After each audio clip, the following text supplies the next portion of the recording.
আসসালামু আলাইকুম রহমতুল্লাহ। আপনারা এই মুহূর্তে যে রুমটি দেখছেন, এই রুমটির কোয়ালিটি, পরিবেশ সব কিছু আপনাদের কাছে জানতে চাই কেমন লাগছে।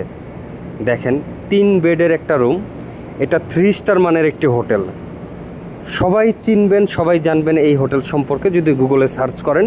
হোটেলটির নাম হলো কিসোয়া টাওয়ার, আল কিসোয়া। তো আপনারা এই কিসোয়া টাওয়ারে যারা বুকিং করতে চাচ্ছেন তারা আমাদের সাথে যোগাযোগ করতে পারেন।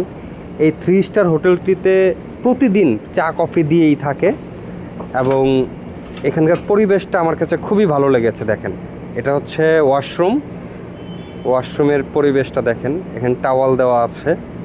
তো যারা বুকিং করতে চাচ্ছেন, আপনার পরিবার নিয়ে থাকার চিন্তা করছেন এই হোটেলটিতে, তারা আমাদের সাথে যোগাযোগ করবেন। আর হোটেলটির পরিবেশ সম্পর্কে আপনাদের কাছে জানতে চাই। ধন্যবাদ। আসসালামু আলাইকুম রহমতুল্লাহ। সবাই ভালো থাকবেন। নতুন একটি ভিডিওতে দেখা হবে আবারও।